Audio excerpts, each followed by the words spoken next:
whichever way, by all means necessary, you must have electricity. A promise made will be a promise kept.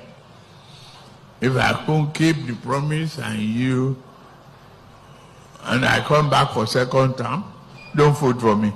Somebody who said, if I don't give you power, don't vote for me for second term, have just said that by March, they are switching to solar in the Asoro, which means he won't even be on the grid again to know whether you have a life or not. God have mercy upon us.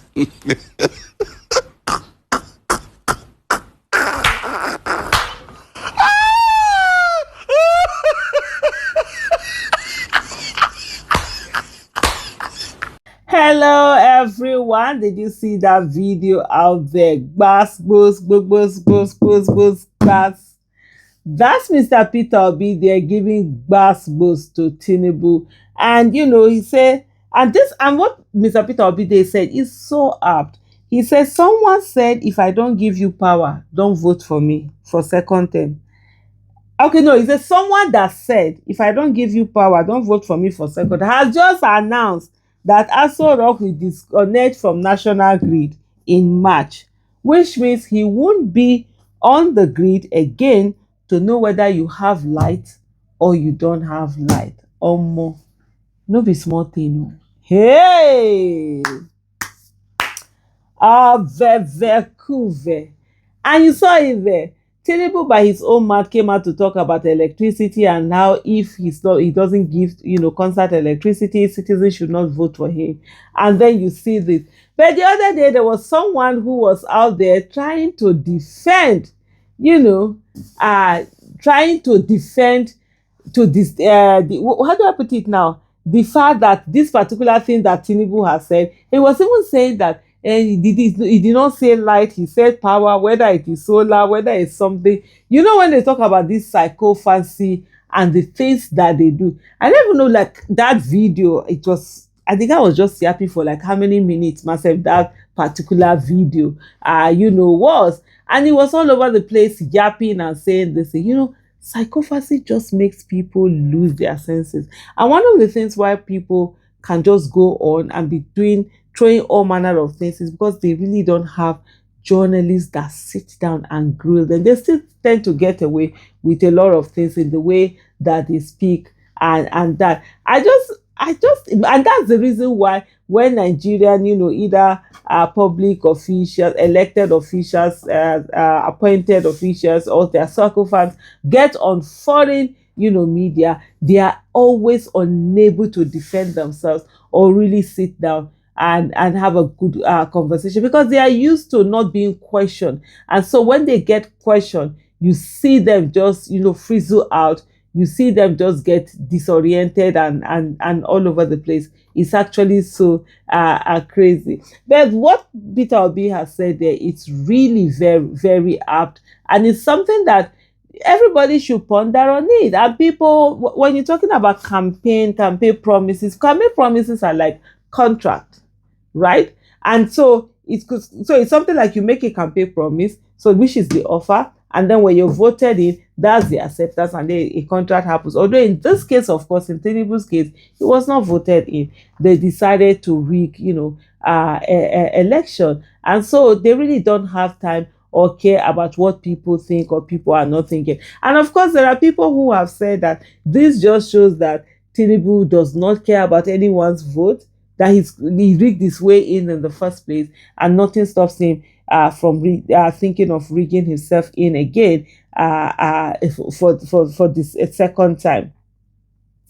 And then the Uche ones that says, I think Tinubu was right. He said, if I don't give you light in 4 years, don't vote for me. He's just telling you he doesn't need your vote.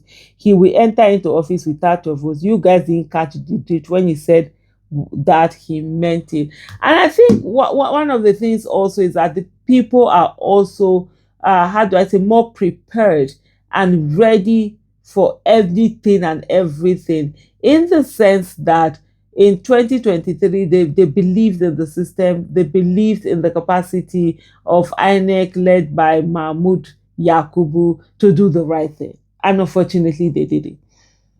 And this time, they are very aware of the fact that INEC is not to be trusted to do the right thing. And so people are waiting to actually get those right things done. Like I've said before, I mean, we rigged that in 2023, shame on them. If they rig us out in 2027, shame on us. So we must stand here and ensure that nobody touches our vote. The way we vote, by the grace of God, that's the way they are going to count it. And as far as I'm concerned, anybody who comes to rig election should be treated like a terrorist, because the people who rig election actually destroy more lives than terrorists do. And the mandate of the people must be allowed to stand. And anyone trying to take away the mandate of the people, that's actually a civilian coup. We should be treated as the way that a military coup is being treated. So it's very important, for us to get all of these things right. And this time, people are going to vote. Stay there and ensure that your vote is counted for the person that you voted. But sometimes I've seen people who are, oh no, we voted for you, you couldn't safeguard the vote. You that you voted, were you able to safeguard your vote for the candidate that you voted for? That is where we are going to. Now, you can't sit down and expect that it's one person that is going to go around the 100, almost 200,000 polling units for him to be safeguarding all the votes. You that you voted, you will sit down there and ensure that the vote that you did is counted for the person that you voted for. And God help anybody that tries to come and rig that your own vote. If you just vote and go home without actually protecting the vote, I can tell you for a fact that what it would mean is that all you did was go in there and do some paper painting. Let me just quickly look also at some of the things going on. Omo, I'm speechless. My jaw has come said. I no fit wait to see wetin wan happen next year. I go know if life still dey for Nigeria or not. The time to start saving money to japa is from now.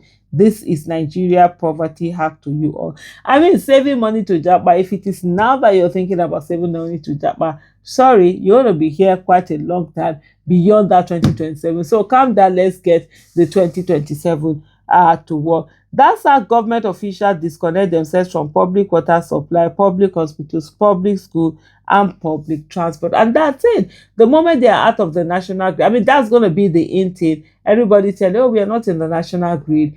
Like, was it a few weeks ago, there was a water situation in Nigeria, in Abuja, and it was really very bad. People couldn't get water, but a good number of us didn't even know about it, just because we are not connected to the public water system. And so it starts with public water system. Before you know what's happening, it goes down to electricity. Of course, schools, we do private schools, private hospitals, and all of that. And in no time, you will find out that we are losing, touch with reality. And these are things that we shouldn't continue to allow happen. Thank you so much for watching.